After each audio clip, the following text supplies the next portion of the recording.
À peu près. Donc vous avez, le virus n'a pas impacté les entreprises de la même manière. Vous avez eu ce que je classe dans les épargnés, vous avez les impactés, et puis après vous avez les accablés. Donc on va recommencer. Les accablés, c'est qui? C'est tout ce qui est restauration, hôtel, location de voiture, tout ce qui est lié au tourisme.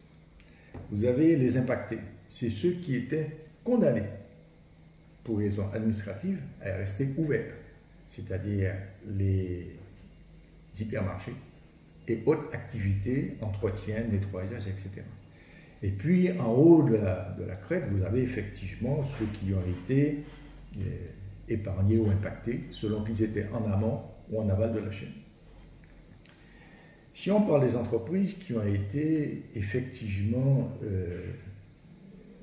très exposées en direct au virus, et les autres également, ils ont dû modifier leur stratégie de la relation sociale dans l'entreprise. Télétravail, pour éviter effectivement que tout le monde soit au même endroit au même moment pendant cette période de pandémie. Et puis on a dû également modifier les équipements ou les aménager. Je parle de ce qui est le plus visible dans les hypermarchés, isoler les caissières. Je parle dans les salles de sport, isoler les installations de tapis roulants ou autres. Donc, si vous voulez, les entreprises ont été en phase de faire de nouveaux investissements, à la fois pour protéger leurs salariés, mais pour protéger également leurs clients.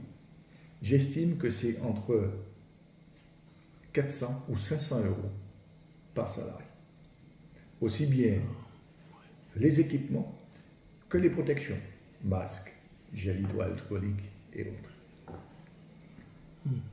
Donc, l'entreprise devra faire face à rentrer dans ses coûts ces nouvelles données sans pouvoir les refaire ou facturer à ceux qui les fréquentent. Et est-ce que parce que de l'autre côté, il y a la clientèle.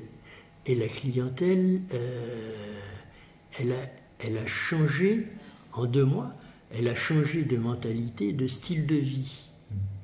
Est-ce qu'elle va revenir, on attend, ou est-ce qu'il faut mettre en marche une nouvelle société, en quelque sorte? Non, je pense qu'elle va revenir à la condition qu'on lui permette de lui donner les moyens sécuritaires. Il n'y a pas de raison qu'elle ne revienne pas, puisqu'en fait, si on ne redémarre pas l'économie par la consommation, l'économie qui était arrêtée pendant 2 mois, voire 3 mois, elle ne va jamais repartir.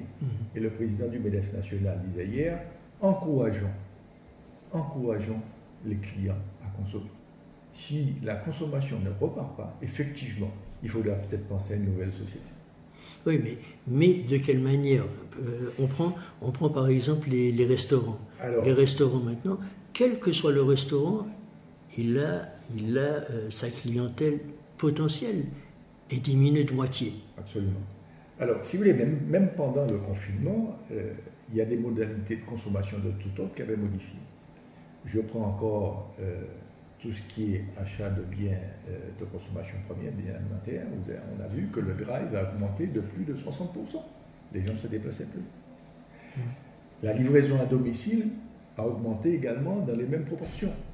Or, la restauration, c'est quoi? C'est un peu différent.